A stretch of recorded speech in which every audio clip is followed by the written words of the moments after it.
Do not be disheartened by the violence reported in the media. August 7, 2013. I just want to reassure you of God's infinite love for you, for all of humanity, and that is the most real thing that you can attend to and focus on. The reading you have just been doing, spelling out the horrendous activities undertaken by people of many different religious persuasions in God's name throughout the ages is shocking. But remember that the physical environment you experience as embodied humans is unreal, imaginary, illusory, and although the horrendous treatment of some humans by other humans, for whatever reason, is monstrous, horrifying, and unconscionable, it did not really happen. That is very hard for you to grasp because you have built such a convincing illusion, and because your bodies can and do experience intense pain, physical, emotional, and psychological, when abused or tortured. Also, those who inflict pain on others are, themselves, suffering from the most terrible fears and beliefs, and are striking out in terror that they refuse to acknowledge to themselves and therefore bury under a cloak of denial. To be in fear is to be backed up against a wall with no hope of escape and no place to go. You have an expression for it, to be between a rock and a hard place. So you lash out. It truly seems that you have no option because you have seen others hurt and even killed when they chose not to defend themselves from forceful attack. Fear dehumanizes, and it has been doing it for eons. When you are dehumanized, you cannot recognize love because it terrifies you. It is the antithesis of fear. But by no means everyone has been dehumanized, just enough to cause considerable harm and keep fear alive in just about everyone, and humanity is presently in the process of recognizing that the horrors it has perpetrated on itself over the eons out of its own fear of itself, all of itself, which is one, is due to the apparent absence or actual denial of love during those activities. Those activities could not be entered into by anyone who is conscious, aware, and therefore open to love. As you embrace the love that constantly surrounds you, your fear shrinks, dissolves, and dissipates, and it then becomes possible for you to see and understand the intense suffering buried unacknowledged in the depths of those perpetrators. Understanding allows you to feel compassion, and then offer them that instead of judgment. As all in the spiritual realms keep telling you, and re-emphasizing, love is the answer to every issue, problem, disagreement, or area of conflict. Humanity is finally learning that lesson, and putting what it is learning into practice. In recent decades, despite their suffering, many are forgiving the perpetrators of hate crimes. Occasionally, the media do report instances of this, but mostly it passes unnoticed except by those directly involved. This active and intentional forgiveness is an indication of the enormous changes in attitude that are occurring all across the planet. Everyone holding their light on high, intending to live lovingly and then putting that intention into practice, makes a big difference, intensifying the field of love that envelops you. Do not be disheartened or discouraged by the violence and suffering reported in the media.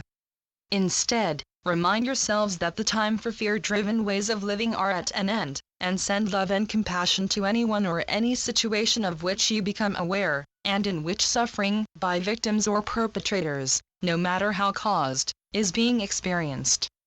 It is effective, it makes a difference, and it alters the energy fields of those involved by reducing the fear and stress being experienced, enabling them to draw back from instant knee-jerk reactions and reassess the situation with less fury. Making a conscious intent at the start of each day to live lovingly and to be an open channel through which love can flow constantly is an essential aspect of the life path you chose before incarnating, and it further strengthens the flow to remake that intent whenever you think of it throughout your day. Your path homewards is unmistakable when you make a conscious choice to be aware of it. Frequently, however, the anxieties that you experience in the illusion lead you to engage with fear and make a choice that is unloving, and which will then take you on a diversionary path where you will re-experience lessons that you had thought were well learned and had been left far behind you. It can be shocking and depressing for you, but it is not the end of the world. It is not a catastrophe, and it is not an irredeemable disaster. You do need to acknowledge the possibility that you made a mistake. no more than that. And then, if you ask, you will receive an abundance of assistance to regain your path. Never fear that you might die in sin. Sin is of the illusion, it is unreal, but your belief in it can cause you untold concern and intensify any feelings of unworthiness to which you may be clinging. Feelings of unworthiness often lead to unwise choices when making decisions in your daily lives. Nearly all your cultures have been most successful in establishing a sense of guilt or sinfulness in their members from a very early age, and some of you have much greater difficulty than others in shedding that invalid self-judgment. When you are aware of harboring and experiencing such feelings, tell yourselves very firmly, even forcefully, that they are absolutely false. This does not mean that you have never made errors or mistreated others. It merely means that God will never judge you unworthy or will you be punished. If you have been unloving, try, if possible, to remedy your unloving words or actions. If it is not possible, send a loving intent to the person or persons wronged, and then forgive yourselves. To truly forgive removes the feelings of guilt, self-blame, or unworthiness, and allows you to move forwards lovingly once more. You may need to make the intent to forgive yourselves more than once because the guilt has been so ingrained over many lifetimes. It is like a physical ache or strain that hangs on after you have overexerted yourselves, and which requires you to treat yourselves gently until the physical damage is fully healed. And to forgive yourselves is to treat yourselves with consideration and gentle, loving respect. Give yourselves adequate time to heal because forgiving is a process of releasing old and outdated beliefs and habits which involved, and may often have seemingly demanded, that you engage in quite harsh self-judgment. When you cease judging yourselves harshly, then you can start to forgive others. If you are having trouble forgiving others, look inwards to discover what you find there that is unacceptable to you and release it. Love is all-inclusive. If you exclude anyone, and that most definitely includes yourselves, it is but an imitation, a pretense of love.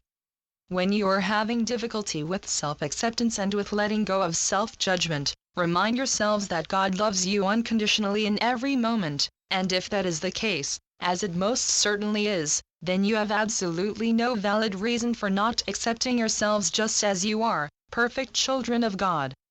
If you still have difficulty, then remind yourselves of occasions when your own children misbehaved and you lovingly forgave them, and then open to the realization that God is infinitely more loving and forgiving than you, as humans, can ever be.